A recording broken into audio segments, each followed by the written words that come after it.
Magandang tanghali po. Oras na para sa maiinit na balita.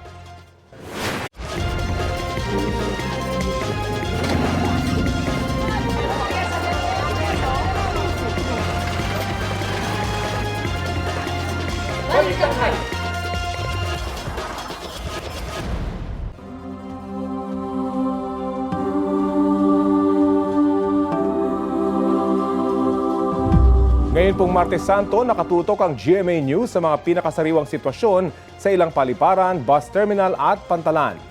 Nasa Parañaque Integrated Terminal Exchange si Oscar Oida. Mag-uulat naman mula sa Ninoy Aquino International Airport si Jonathan Andal. Latest sa Batangas Port ang ihahatid ni Bam Alegre. Nakabantay rin tayo sa ilang pasyalan. Nasa City of Pines naman si Bea Pinlac. Tinututukan din natin ang iba pang malalaking balita sa loob at labas ng bansa. Unahin na natin ang sitwasyon sa Parañaque Integrated Terminal Exchange kung saan patuloy ang dating ng mga biyaherong uuwi sa kanilang probinsya. May ulat on the spot si Oscar Oida. Oscar! Yes, Rafi, nitong mga nakaraang araw pa lamang, paisa-isa na bumabiyahe ang mga bakasyonista para nga magpunta sa kanilang mga destinasyon ngayong Semana Santa. Sa katunayan, ayon sa tala ng PITX ay humigit na raw sa 1.6 million ang naitalang mga pasahero dito sa Parañaque Integrated Terminal Exchange. Nitong nakaraang araw, kahapon, ay umabot sa mahigit 191,000 na pasahero ang naitala dito sa PITX sa buong maghapon. Malayo yan, Rafi, sa naitala noong Holy Monday noong 2025 na umabot lamang sa halos 174,000. Pero hindi lang dagsa ng tao ang usapan kundi pati presyo ng pamasahe. 8 bus company ang umunay na huling nagtaas ng singil nang walang pahintulot. Umaabot daw sa 100 hanggang 200 pesos ang idinagdag sa pasahe. Agad naman itong inireport ng pamunuan ng PITX sa LTFRB at DOTR para sa kaukulang aksyon. Samantala gaya ng inaasahan, mahigpit na seguridad pa rin ang pinapatupad sa terminal. Bantay sarado mga pasilidad sa tulong ng K9 units at mga personnel mula sa iba't ibang ahensya sa loob man o labas ng PITX. May mga naaharang pa rin mga kontrabando gaya ng mga lighter, may gunting, meron pang araw itak kanina. Paalala ng mga otoridad, para iwas aberya sa biyahe, huwag nang magpilit magbitbit ng mga ipinagbabawal na gamit. Rafi? Oscar, may update na ba dun sa mga otoridad tungkol dun sa 8 bus companies na nagpatupad ng taas pasahe kahit bawal, yung binanggit mo kanina? Yes, Rafi, sa ngayon ang nalalaman natin ay patuloy ang pagmumonitor ng pamunuan ng PITX do sa ipinapalabas na presyo o yung aktual na binibentang mga ticket ng mga iba't ibang bus company dito sa lugar. Hindi pa kumpirmado pero may mga usap-usapin dito na meron pa raw mangilan-ngilan na nagbebenta ng mahigit sa dapat. Pero yan ay kukumpirmahin natin sa mga sandali ito, Rafi. Pero pagtitiyak ng pamunuan ng PITX, patuloy silang nagmomonitor at pananagutin ang sinuman na gagawa nito. Rafi? At paano naman tinitiyak, Oscar, ng PITX na nasa kondisyon hindi lamang yung mga bus, kundi pati yung mga driver? Okay, Rafi, gaya na sabi natin kanina, sa seguridad, mahigpit pa rin ang pinapatupad na pagbabantay dito. At sa mga driver naman, kahapon lang ay nagsagawa ng random drug test dito sa loob ng premises ng PITX at 3 araw ang kumpirmadong nagpositibo sa illegal na droga. Yan ang kinumpirma kanina lang ng PITX sa atin at patuloy tayo nangangalap ng karagdagang impormasyon patungkol dito. Rafi? At Oscar, merong dati kasi traffic yung sinusuong ng mga bus na pabalik dyan sa PITX. Ngayon ba may nararanasan ganyan, Oscar? Well, sa ngayon, Rafi, sa paligid ng PITX, if yun ang gusto mong malaman, kanina nung pumunta tayo dito, kapansin-pansin pa rin yung dami ng volume ng mga sakyan, mga bus at iba-iba pang mga klase ng bihikulo na nagnanais nga makalapit dito sa PITX. Pero yan ay sa mga sandali ito ay patuloy namang inaayos ng mga traffic enforcer around the area. Rafi? Panghuli na lamang, Oscar, kahapon kasi bukas talaga inaasahan, hindi ba? Yung dami ng mga babiyahe. Pero nabanggit mo, mas marami na kaysa noong nakarang taon. May paliwanag na ba dyan yung PITX kung bakit mas marami yung bumiyahe ngayon? Well, wala pa naman yung pinakapaliwanag ng PITX. Bagamat nung mga nagko-cover ako nung mga nakaraang linggo, no, bilang preparasyon pa rin sa Semana Santa, ilan sa mga napag-usapan ng mga ilan makanakausap kong dispatcher, ilan na rin sa mga tauhan dito, pati security, ay kumonte, no, yung bilang ng mga bumiyahe nung long weekend, I understand, no. So ang suspecha nila ay imbis na mamasyal pa nung long weekend, ibuhos na lang yung kanilang bakasyon ngayong Semana Santa dahil nga sa pagtaas nga ng presyo ng gasolina, minabuti nila na isahan na lang. So marahil, no, nakatulong yung painot-inot na pagbiyahe ng mga bakasyonista nito mga nakaarang araw para dumami ng gusto yung bilang kung ikukumpara sa period last year. Rafi? Maraming salamat, Oscar Oida. Sa Cubao naman sa Quezon City, fully booked na ang ilang biyahe sa ilang bus terminal. Sa mga air-conditioned bus na pabikol, ubos na raw ang ticket ng mga biyahe hanggang Huwebes Santo. May mga nagtsatsagang maghintay bilang chance passenger. Ang ilan naman, nag-ordinary bus na para makauwi sa probinsya. Sa BFC at East Metro Transport Terminal sa Marikina, naantala naman ang pagdating ng ilang bus. Kabilang riyan ang mga bumabiyahe papuntang Mindoro, Iloilo at Antique. Paliwanag ng dispatcher, naantala ang mga bus dahil sa delayed na biyahe ng mga barko.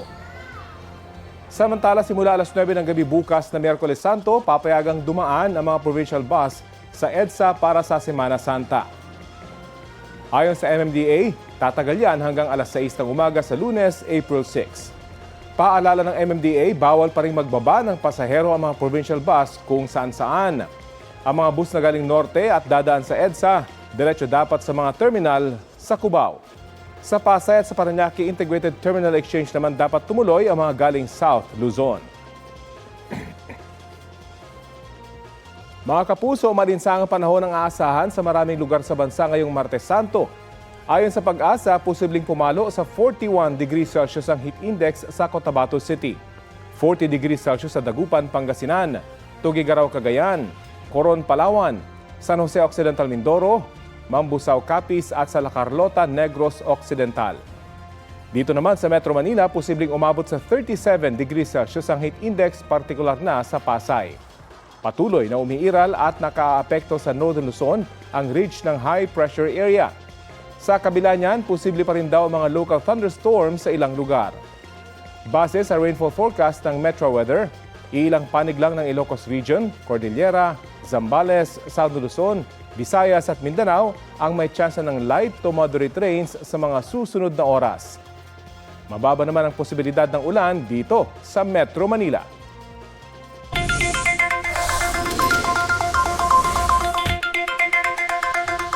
Epektibo ngayong araw ang isa na namang round ng mega oil price hike.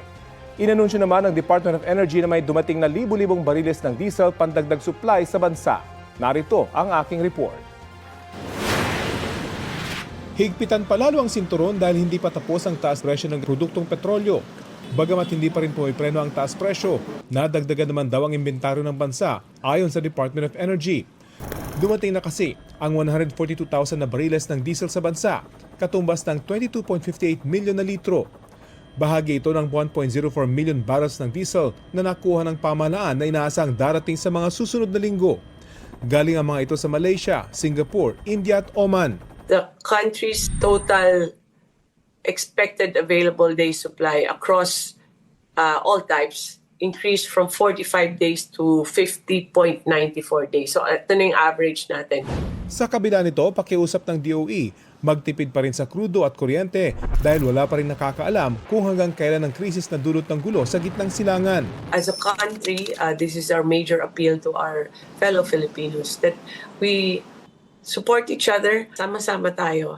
And let's try to magtipid tayo sa electricity and fuel. Pero ang challenge nga po, paano natin ito papaabutin sa ating mga barangay, lalong-lalo na sa isla, lalong-lalo na sa kabundukan. Bukod sa patuloy na paghahanap ng mapagkukunan ng krudo, pinamamadali na rin daw ng DOE ang ilang renewable energy projects. Rafi Tima nagbabalita para sa GMA News. Sumuko sa pulisya ang MPV driver na sumibat nang hindi nagbabayad sa isang gasolinahan sa Quezon City. Siya'y nahuli kam noong March 22 na tumakas matapos magpa-full tank ng mahigit 5,000 pesos na diesel. Pinagsisisihan daw ng driver ang gas and run na nagawa niya dahil daw wala nang maiuwing kita dahil sa taas ng presyo ng diesel. Handa raw siyang makipag-areglo sa naperwisyong pump attendant. Nakakulong sa Laloma Police Station ang driver na nahaharap sa reklamong estafa. Bago yan, unang natunto ng mga otoridad ang operator at rehistradong may-ari ng sasakyan na nangakong isusuko ang suspect. Ito ang GMA Regional TV News. Patay ang 3 minor de edad matapos sumalpok ang sinasakyan nilang motorsiklo sa isang bus sa Cadiz Negros Occidental. Sa investigasyon ng pulisya, nasa magkabilang lane ng kalsada sa Barangay Burgos ang motor at ang bus. Nag-overtake ang motorsiklo sa sinusundan niyang motor hanggang matumbok ang kasalubong na bus. Inaalam pa ng mga otoridad kung nakainom ang mga biktima nang mangyari ang aksidente. Ayon sa pamunuan ng bus company, nanindigan ng kanilang driver na nasa tama siyang linya. Hindi pa raw lumalapit sa kanila ang kaanak ng mga biktima pero handa raw ang kumpanya na magbigay ng tulong sa kanila. Wala pang pahayag ang kaanak ng mga biktima. Patay ang isang sundalo sa engkwentro ng mga militar at hinihinalang New People's Army sa San Jose Occidental, Mindoro. Ayon sa 2nd Infantry Division ng Philippine Army, nagsasagawa ng operasyon sa Barangay Monteclaro ang kanilang mga sundalo nang mangyari ang engkwentro. Tumagal ng halos 20 minuto ang putukan bago raw umatras sa mga umano'y rebelde. Isa sa kanila ang naaresto at may narecover na isang baril pati na bomba. Kinilala naman ang nasawing sundalo na si First Lieutenant Dean Uyando. May 2 ring sugatang sundalo sa engkwentro. Huli kam sa Santa Barbara, Pangasinan. Bumaliktad ang garong na yan ng mabangga ng humaharurot na kotse. Nagkalat din sa kalsada ang mga laman ng garong. Sugatan ang mag-asawang sakay ng garong. Kwento nila, huminto saglit ang kotse ngunit bigla rin daw itong tumakbo palayo.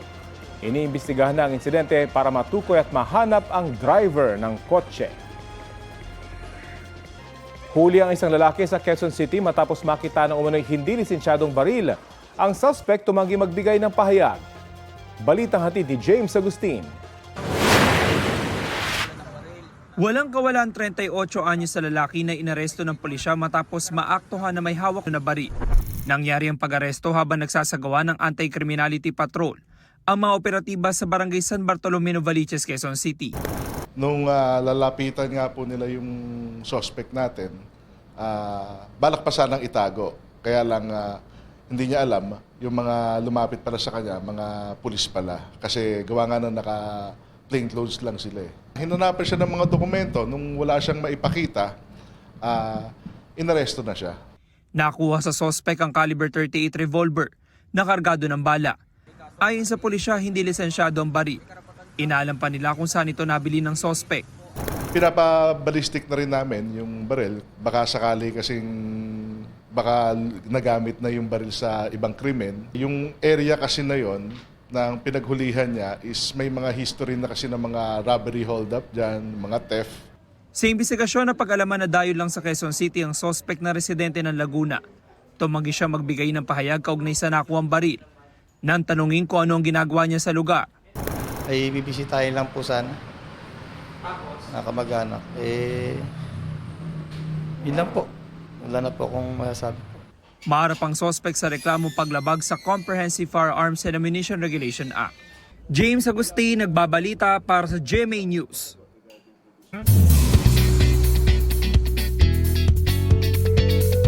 Tuesday latest mga mare at pare, Never Say Die star David Licauco did it again.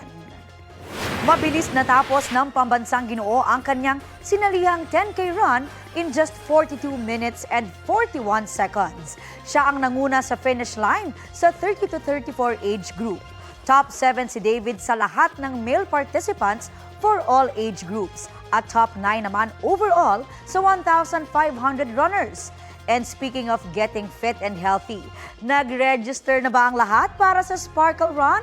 Registration is still open. Run with your favorite star sa May 30 na po yan sa Quirino Grandstand.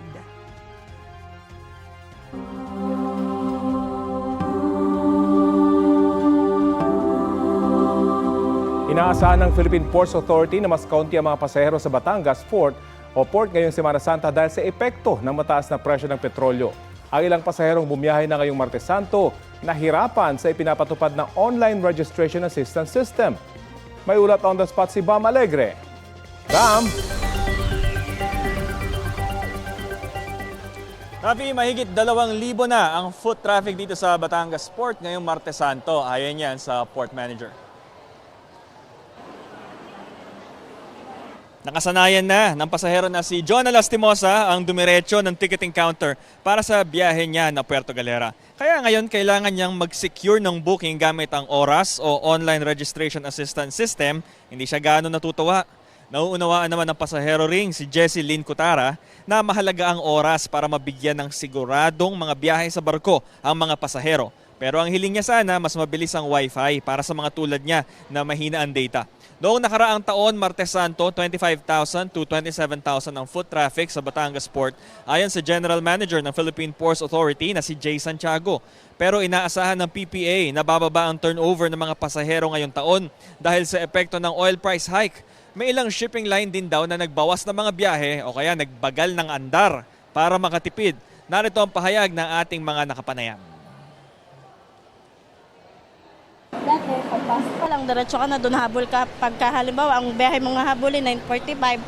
Dahil ganito pa yung oras, abot ka pa. Ngayon, hindi na makakaabot kasi may ganyan pa. Parang Ang hassle, nahahaselan ako para sa akin. Maganda din po siya na meron na pong advance. Pero ang ano po, paano po yung iba na, lalo po yung mga senior? Kailangan magkaroon ng kasiguruhan. Ang mga kababayan nating sumasakay, sigurado yung kung anong barko ang sasakyan nila, sigurado kung anong petsa, sigurado kung anong oras, at siguradong makakarating sila sa kanilang destinasyon.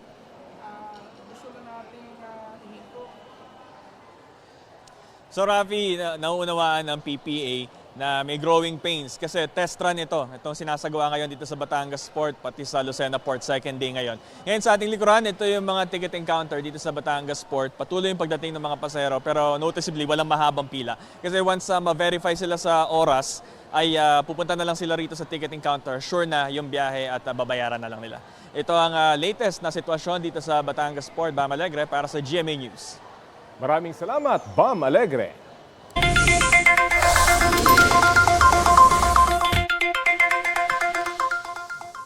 Sa mga bibili pa lang ng liquefied petroleum gas o LPG, habol na dahil inaasahang may taas presyo yan bukas. Sa panayam ng unang balita sa unang hirit kay LPG Marketers Association founder Arnel T., sinabi niyang asahan ng dagdag na 110 pesos sa 11 kg na LPG tank. Ang taas singil ay bunsod sa gasto sa shipping at contract price. Tinitiyak naman nilang tatagal hanggang Mayo ang LPG supply sa bansa. Kasama na riyan ang mga paparating na supply pagpasok ng Abril. Sa ngayon, 1,350 pesos hanggang 1,400 pesos ang presyo ng LPG tank. Kung may lalagpas dyan, report daw agad sa barangay o sa pulisya ayon sa LPGMA. Samantala, ang alternatibong pangluto na uling, nagmahal na rin. Ang pinakamurang presyo niya na 8 piso, 10 piso na ngayon kada supot.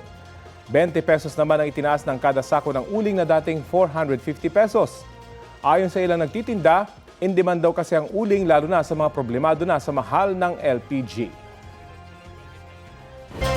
Arestado ang 2 sa 4 na ng hold-up sa isang convenience store sa San Mateo, Rizal. Ang lokasyon ng mga suspect na tukoy dahil sa kinuhang cellphone sa isa sa mga biktima. Balitang hatid ni John Consulta, exclusive.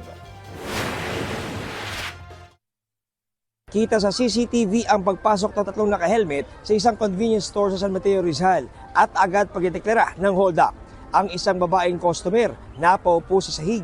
Kinaladkad siya papasok ng stockroom ng isa sa mga suspect. Habang ang isa sa mga suspect pumunta sa likod ng cash register at kinuha ang pera sa mga cabinet at susi ng vault. Maya-maya pa, dumiretso na sa stockroom ang mga suspect at nilimas ang laman ng vault.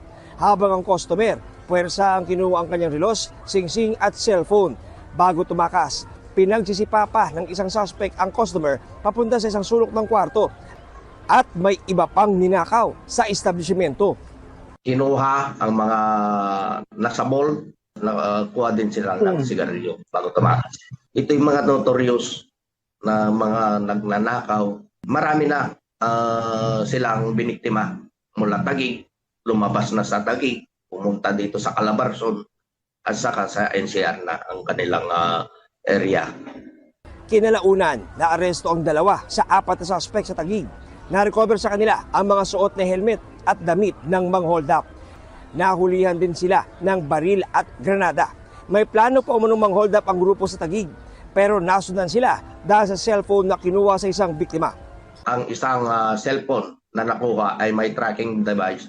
Doon yun ang lead namin para matunton yung mga suspect. Binato ngayon itong talk natin sa Taguig City Police Station yung information, pati picture. Tuloy-tuloy ang follow-up operation ng pulisya para mahuli ang 2 pang suspect sa panloloob. John Consulta, nagbabalita para sa GMA News. Ito ang GMA Regional TV News. Patay ang 40 anyos na lalaki matapos masaksak sa Oton, Iloilo. Kwento ng kaanak ng biktima, umiinom sa isang tindahan ng biktima kasama ang ilan niyang kaanak nang tingnan umano ng masama ng suspect ang pamangkin ng biktima. Doon na nagkaroon ng sagutan hanggang mauwi ito sa gulo. Umawat ang biktima hanggang siya ang masaksak, pati ang umawat ding 2 barangay tanod. Ayon sa barangay, may alitan ng pamangkin ng nasabing biktima at ang pamangkin ng nanaksak. Nahuli kalaunan ng suspect. Tumanggi siya ang magbigay ng pahayag. Nasagip ang isang batang lalaking nahulog mula sa bangka sa Subic, Zambales. Ayon sa Philippine Coast Guard, kasama ng kanyang ama sa pangingisda ang 3 taong gulang na bata. Aksidente raw nahulog ang bata habang naglalaro sa bangka. Tumalo ng ama at naiahon ng kanyang anak na nawalan ng malay. Nagsagawa ang isa nilang kasama ng CPR. Humingi naman ng tulong ang mga residente sa Coast Guard substation na nagpatuloy sa pagsalba sa bata hanggang sa nagkamalay ang biktima.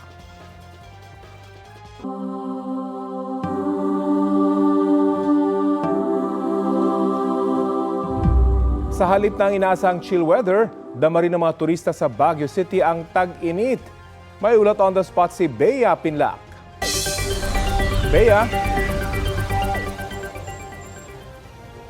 Rafi, tama ka. Walang takas sa init ang ilang turistang dumayo rito sa Baguio City ngayong Semana Santa.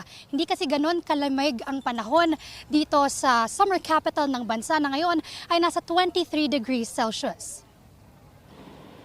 Matumal pa rin ang dating ng mga turista rito sa Baguio na ayon sa lokal na pamahalaan ay talagang nakakaapekto sa tourist-dependent sectors gaya ng mga MSME at mga hotel.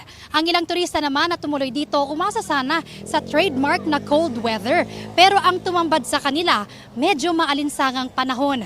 Sabi ng Baguio City LGU, dumami din ang cancellation ng mga hotel booking dahil sa paglobo ng presyo ng langis at iba pang bilihin. Ayon sa Baguio Police, wala pang namomonitor na surge ng mga motoristang paakyat ng Baguio. May mga build-up lang daw sa ilang kalsada dahil sa adjusted operating hours ng mga establishmento o kaya mga reblocking sa daan. Narito ang pahayag ng ilan sa mga turistang nakausap namin. Expect ko malamig kaso sakto lang yung lamig. Kaya hindi kami naka-jacket, siya lang. Sanay naman na kami mainit sa Tarlac eh. Akala namin malamig kaya makapal yung yung dala kong sweater, hindi naman pala.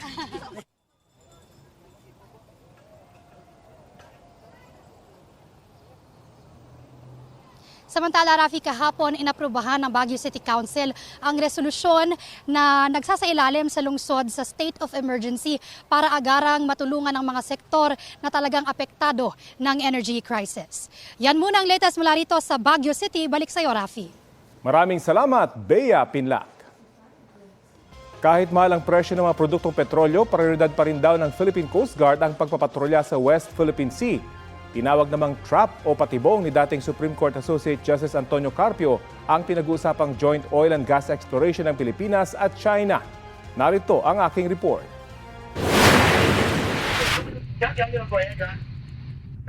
Ang mga radio challenge na ito hindi na raw bago kay retired Associate Justice Antonio Carpio.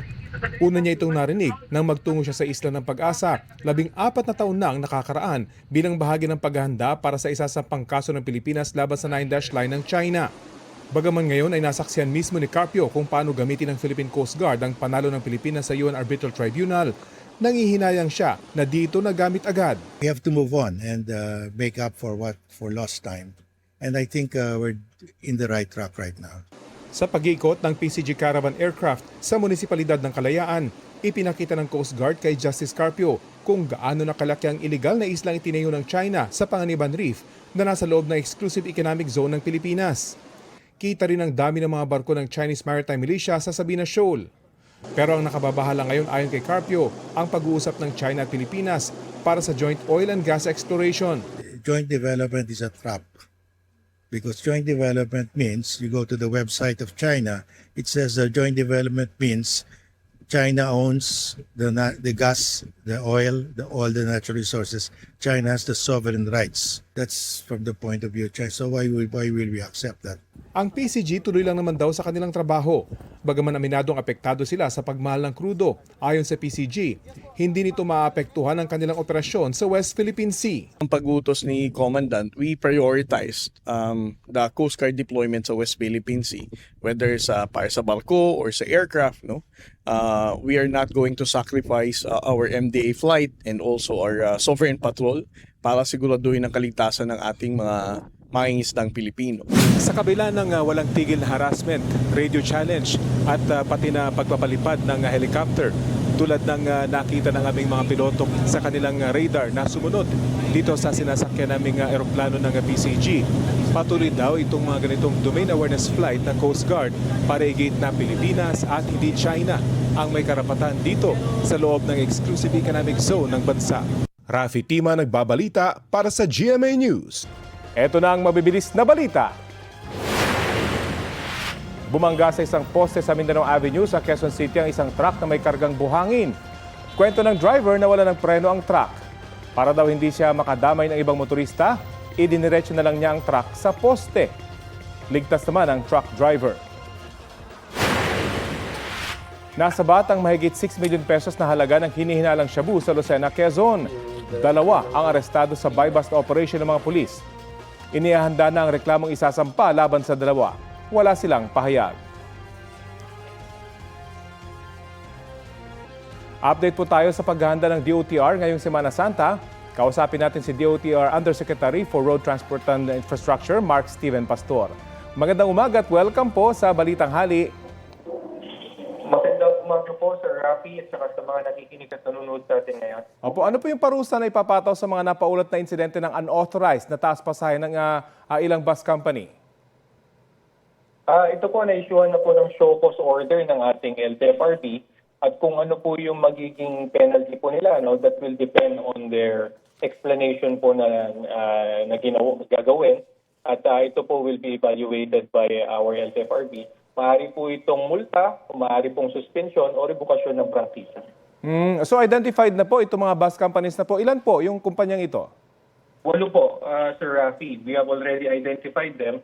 At kahapon din ho, pagbigay ho ng instruction ni Secretary Panoy Lopez, nag-issue na po ang ating LTFRB ng show cause order. Hanggang kailan nyo po hihintayin yung kanilang tugon? Binigyan ho sila ng 72 hours para sumagot dito at ito po i-evaluate ng ating LTFRB.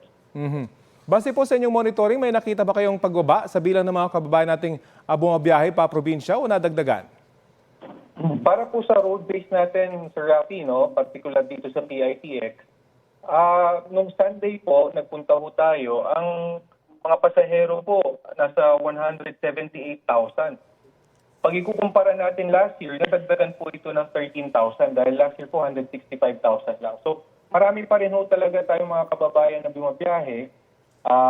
Bukod ho sa, siguro nakabili na ho sila ng online tickets nila, advance booking po nila even before. At marami po talagang gustong bumahe po itong Semana Santa. At paano naman po tinitiyak na nasa kondisyon hindi lang po yung mga bus, kundi pati yung mga driver? Kahapon daw po may mga nagpositibo sa illegal na droga sa PITX.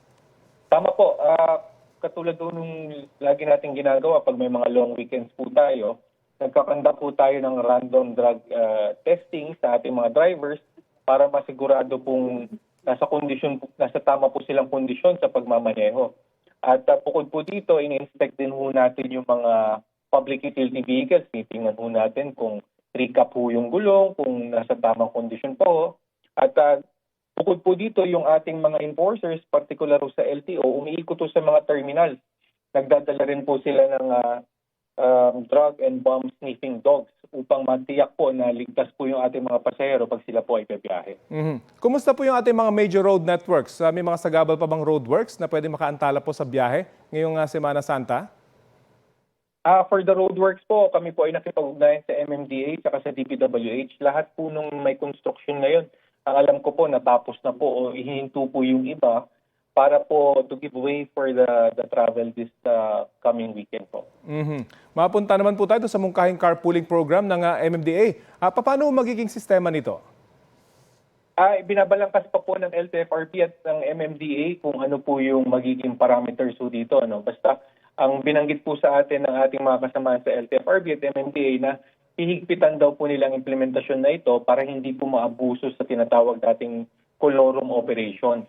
Ang mandato lang naman ho dito ay matulungan yung ating mga kababayan sa pagpasok at pag-uwi nila mula galing sa trabaho sa kanilang patutunguhan na hindi ho nag-iisa lang sila sa sasakyan. Kumbaga, we will maximize yung capacity load po ng mga pribadong sasakyan. Ayun, nabanggit nyo ngayon, posibleng gamitin ito ng mga mapagsamantala kapag sinabing baka maningil yung iba.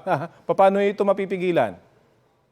Opo, yung ayaw po nating mangyari dyan, yung tinatawag natin sa road-based transport na ulo-ulo, yung sisingilin po yung nakasakay doon. So, yung guidelines po na gagawin will ensure na hindi po mangyayari ito. Bukod pa ho dito, magbibigay tayo ng sapat na enforcer sa ating mga kalsada para masigurado pong hindi abusuhin ito at gagawin pang colorum operation. May paalala po ba kayo sa mga operator at driver ng public utility vehicles ngayong Holy Week, gayon din sa mga babiyahe po nating kababayan? Nasa inyo po ang pagkakataon. Salamat, Sir Rafi. Sa ating pong mga kababayan na biyahe itong mahal na araw, siguraduhin po natin na yung ating pong sasakyan ay mga legitimate na public transportation po, at wag po tayong tatangkilik sa mga colorum operations. Sinisigurado po ng inyong kagawaran ng transportasyon na maging ligtas, maayos at komportable po ang inyong magiging biyahe itong Semana Santa patungo po sa kanya-kanya nating probinsya. Katulad po ng binanggit ko, in-inspection na po namin yung mga terminal, yung mga ating rail systems, ganun din po yung ating mga pantalan para maging komportable po ang inyong biyahe. At kung may maging aberya man po, huwag po kayong magdadalawang isip na kontakin po kami for road-based transport po, yung mga bus, jeep natin. Meron po tayong hotline 1342. Pwede rin po kayong mag-comment or mag-message sa aming Facebook page, ang DOTR Facebook page po, at kami po ay sasagot kaagad. Maraming salamat po, Sir Rafi. Maraming salamat po sa oras na binahagi nyo sa Balitang Hali. Yan po si Yusek Mark Steven Pastor ng DOTR.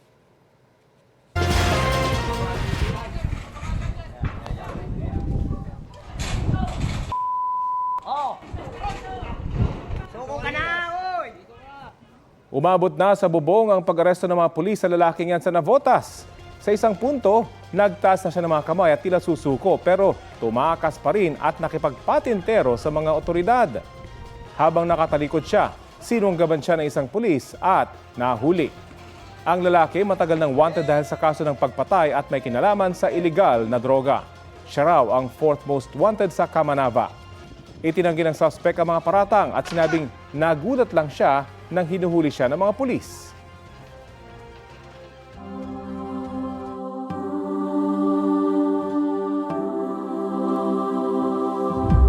Kasabay ng inaasahang dagsa ng mga pasahero bukas, ipatutupad ng bagong fuel surcharge.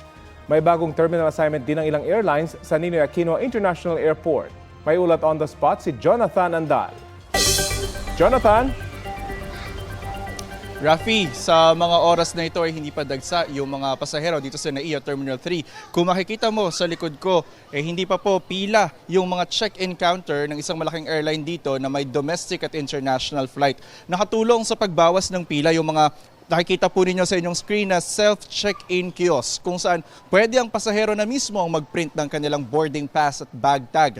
Pagkatapos niyan, pwede sila na rin ang mag-check-in ng kanilang bagahe doon po sa nakikita nyo sa inyong screen na self-bag drop area. Kung wala naman kayong check-in baggage at naka-online check-in na, pwede na kayong dire-diretso hanggang sa security screening at doon nyo na lang ipakita yung QR code. Sa ngayon, unti-unti nang nagdadatingan din yung mga pasahero. Sa labas kasi ng Terminal 3, may build-up ng traffic sa departure area. Sabi ng MIAA o Manila International Airport Authority, pumapalo na sa 150,000 kada araw. Ang average volume ng mga pasahero sa NAIA, 1.3 million ang inaasahan nilang bibiyahe rito ngayong Holy Week.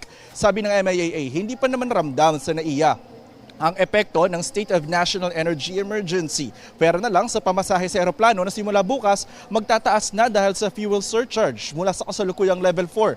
Tatalon na bukas sa level 8 ang fuel surcharge. Katumbas yan ng dagdag na hanggang 6,000 piso sa presyo ng ticket sa international flights. Depende sa layo ng destinasyon. May pagbabago naman sa mga terminal assignment ng mga airlines. Simula bukas, lilipat na ang Japan Airlines mula Terminal 1 papunta rito sa Terminal 3. Noong March 29, nilipat na rin ng AirAsia International Flights, yung kanilang mga international flights, mula Terminal 3 papuntang Terminal 1. Mula naman Terminal 1, nilipat na rin dito sa Terminal 3 ang mga flights ng Shenzhen Airlines, Royal Brunei, Air China, Vietnam Airlines at China Eastern. Pinapayuhan po ang mga pasahero na i-verify muna ang inyong terminal assignment bago pumunta sa airport.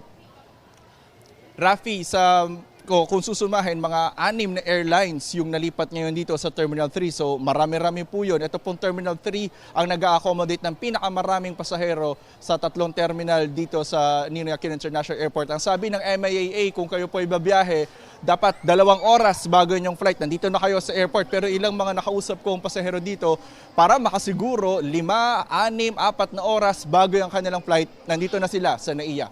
Yan muna ang latest mula rito sa Terminal 3. Balik sa iyo, Rafi. Maraming salamat, Jonathan Andal.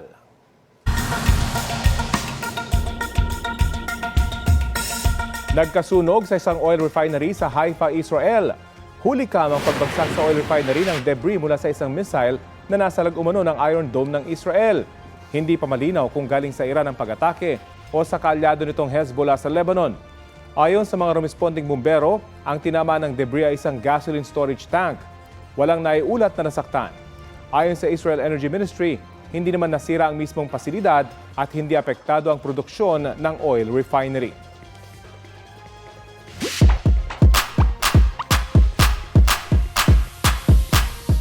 Makalipas ang mahigit 50 taon, magpapadala muli ang Amerika ng manned mission sa buwan. Sila ang 4 na astronauts ng Artemis II.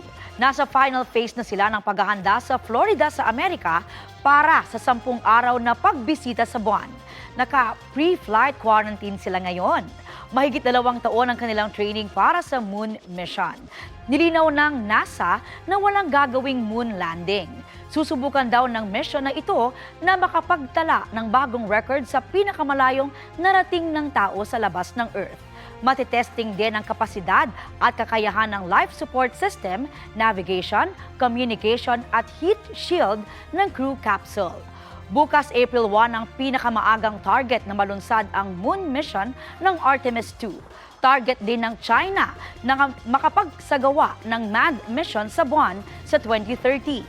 Mula noong 2007, nagkaroon na ang China ng orbital mission sa buwan at nagpadala roon ng soft landers at rovers. Noong 1972 pa, huling nakapagpadala ng tao sa buwan. Wow! Ang GMA Regional TV News. Sugatan ng isang lalaking 8 taong gulang matapos tamaan ng pampasabog sa Cagayan de Oro City. Base sa investigasyon, dumating sa lugar ang 2 lalaking magtiyuhin para kunin ang sahod bilang construction worker ng mas batang lalaki. Tumanggi raw ang kausap nilang foreman dahil wala pa niya sa kanya ang sahod. Nagalit ang tiyuhin at nagpaputok ng shotgun. Umalis ang magtiyuhin at kalaun ay bumalik sakay ng motor. Doon na raw nagbato ng pampasabog ang 2 sabay takas. Nadamay ang batang lalaki ng kapitbahay na nakalitan nilang foreman. Patuloy pang tinutugis ang magtiyuhin. Sinusubukan pang kunan ng pahayag ang pamilya ng biktima at ng foreman.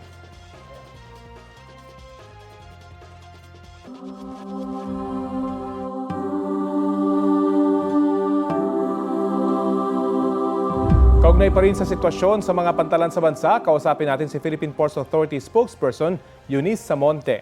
Magandang umaga at welcome sa Balitang Hali. Magandang umaga po, Sir Rafi, at salamat din po. Abo, kumusta po yung monitoring nyo sa dagsa ng mga biyahero ngayong Semana Santa kumpara po last year? Sa ating pong tala, ang ating pong mga pasahero ay minomonitor natin ngayon, especially because medyo mataas yung produktong petrolyo, no? Ang inaasahan po natin nasa 1.70% increase yung ating mga pasahero. So we're expecting around 2.46 million passengers this 2026. That's a 1.70% increase compared to last year po na 2.41 million passengers.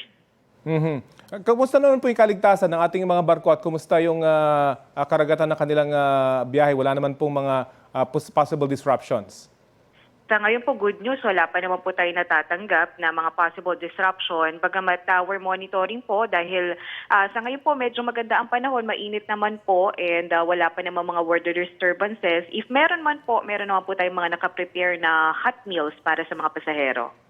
At paano nyo matitiyak na walang biglaang pagtataas ng presyo po sa pamasahe? Nako, when it comes to pamasahe po, ito po ay under shipping line, so under marina po. But then again, for the Philippine Ports Authority, what we can assure po the public ay wala po tayong pagtataas sa terminal fee. Yung po kasi yung binabayaran no, ng mga pasahero sa Philippine Ports Authority, yung terminal fee. Sa atin po, wala po tayong pagtataas. And in fairness po, meron din po tayo inilunsad na piso na lang po yung terminal fee para po sa mga truck na dumadaan sa pantala na may kargang agricultural products. So, ito po kabilang dito yung may dalang mais, bigas, and raw and unprocessed meat, pati po yung poultry products. Piso na lamang po from dating 200 to 600 pesos, piso na lang po ang kanilang babayarang terminal fee. Hanggang kailan po itong programang ito? Magtatagal po ito ng 6 months bilang tulong na rin po no, sa ating mga kababayan na nagtatravel po via port. Balikan ko lang po kasi sa mga bus terminal, may mga biglaang nagtaas na walang authority. Wala naman po kayo na mamonitor at wala naman nagsusumbong po sa inyo pagdating sa mga barko. Sa ngayon po, honestly, may mga natatanggap po tayo ng mga report, no? But then again, sa marina po kasi when it comes to pamasahe sa shipping lines, and atin pong kino-coordinate din po ito sa marina dahil meron din po ilang mga shipping lines na nagtaas na rin po ng pamasahe. At may ilang shipping lines din daw po na nagbawas ng biyahe para makatipid daw sa langis. Meron din po ba kayong ganitong report? Sa ngayon po minomonitor natin kasi po ang PPA ay umaasa lang din po sa report no na ibibigay po ng marina sa atin. But then again, kanina po meron din pong natanggap tayong report na posible nga po na magbawas ng barko yung ilang mga shipping lines dahil din po dito sa produktong petrolyo no sa pagtaas po. At sa Batangas Port, may mga pasahero na nahirapan daw sa online registration assistance system. Ano po masasabi nyo rito?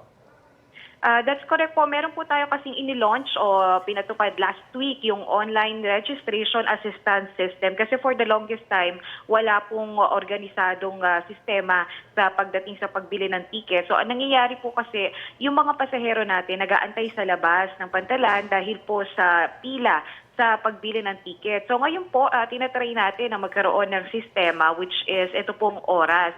Ito pong online reservation assistance system para po itong nagbubook din kayo no, ng flight nyo. So isa-scan na lang po itong QR code and then magre-register po. From there, you can choose na kung saan po kayong port pupunta at kung anong oras nyo po gusto magbiyahe. So, ang mangyayari po dito, pagpasok sa pantalan, ipapakita na lamang po yung oras pass o kumbaga ang equivalent ay boarding pass sa mga airline. And pagkatapos po, pwede na kayong dumiretso na sa bilihan ng ticket and naka-reserve na po yung ticket sa inyo. So of course, this is a new system. So meron po talagang ilang mga changes of course sa ating mga pasahero at pinapakilala po natin itong bagong sistema. But we're expecting po na hopefully makakatulong to dahil maganda po yung layunin ng system para hindi na po magkaroon ng siksikan sa pagbili ng ticket and wala na pong maubusan ng ticket dahil naka-reserve na po. Eventually, masasanay din siguro sila. Maraming salamat po sa oras na binahagi nyo sa Balitang Hali. Salamat po, magandang hapon. Si PTA spokesperson Eunice Samonte. Bukas na sa mga motorista ang bahagi ng Central Luzon Link Expressway na mula Aliaga hanggang Cabanatuan sa Nueva Ecija. May ulat on the spot si Chino Gaston. Chino? Rafi, pinasinayaan at ininspeksyon ng Pangulong Bongbong Marcos ang pagbubukas ng Aliaga Cabanatuan Section Central Luzon Link Expressway Project sa bayan ng Aliaga sa Nueva Ecija. Ang 9.5 kilometer segment ng expressway ay bahagi ng mas malawak na 29.2 kilometer road link na nagdurugtong ng Tarlac exit ng Tiplex at Cabanatuan City. Ayon sa Pangulo, 20 minuto na lang ang biyahe sa halip na 1.5 hours na dating biyahe mula Tarlac exit papuntang Cabanatuan gamit ang MacArthur Highway.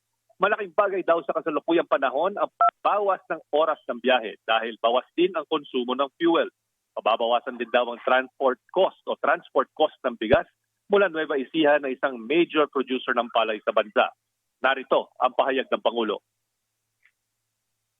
Basta't bumilis ang biyahe, nababawasan ang bayad sa konsumo at yung produkto na dinadala ng ating mga truck ay hindi tataas ang presyo. Kaya yan ang malaking epekto dito. Rafi, ayon sa DPWH, kumpleto na ang Phase 1 ng nasabing proyekto at ang susunod naman ang Phase 2 na segment na papuntang San Jose City. Umabot daw sa 10 billion pesos na pinondohan ng Japan International Cooperation Agency o JICA ang Phase 1 ng proyekto. Ayon naman kay DPWH Secretary Vince Dizon, na-delay ang bahagi o yung huling 4 na kilometro ng proyekto sa Phase 1 dahil sa pandemic. Ang vision daw talaga ay ng nasabing proyekto ay ang Western to Eastern Luzon Connection. Ibig sabihin, Zambales hanggang San Jose, Nueva Ecija ang kalsada para mapabilis ang access mula sa western part papunta sa eastern part ng Luzon para ma-develop din ang Pacific side ng Luzon. No? Libre ang paggamit ng SILEX sa ngayon habang naghahanap pa ang DPWH ng contractor para mag-maintain at mag-operate nitong nasabing bagong bukas na kalsada. Ikinakasa pa ang feasibility study naman para sa Cabanatuan to San Jose Link na siyang bahagi ng Phase 2 sa eastern coast ng Luzon. Samantala, nag-issue ng araw ang LTFRB ng 1,300 special bus permit para madagdagan ng mga bus papuntang probinsya ngayong Holy Week. Panawagan ng DOTR sa mga pasahero, planuhin ng mabuti ang biyahe para hindi na maging chance passenger at mantala ang pag-uwi sa probinsya. Total, meron naman daw ngayong online booking sa mga bus company. At yan ang latest mula rito sa Tarlac. Balik sa inyo, Rafi. Maraming salamat, Chino Gaston. Nanghihinayang ang Vatican sa ginawang pagpigil ng Israeli ambassador sa Latin Patriarch of Jerusalem na makapasok sa Church of the Holy Sepulchre sa Jerusalem. Pinigilan ng Israeli Police si Cardinal Pierbattista Pizzaballa at ang kanyang kasama na pumasok sa simbahan nitong Palm Sunday. Idinahilan ang paghihigpit ng seguridad sa Jerusalem sa gitna ng pakikipaggiyera sa Iran. Tinanggihan na raw ng pulisya ang hiling para sa Palm Sunday exemption. Sarado rin ang iba pang itinuturing na banal na lugar sa Jerusalem na dinarayo noon ng mga Kristiyano, Muslim at Hudyo. Ngayong taon, hindi sila makapagpagunita ng Ramadan, Passover at Easter dahil sa giyera. Kinundi na naman ng ilang bansa sa Europa at Middle East ang pangaharang ng Israel. Inanunsyo naman ni Israeli Prime Minister Benjamin Netanyahu na may full and immediate access na si Cardinal Pizzaballa sa simbahan.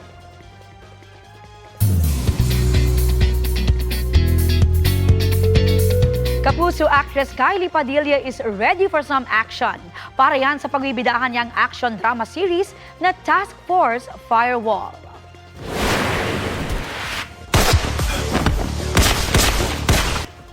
Yan ang pasilip sa intense training ni Kylie para sa role niyang si Isa.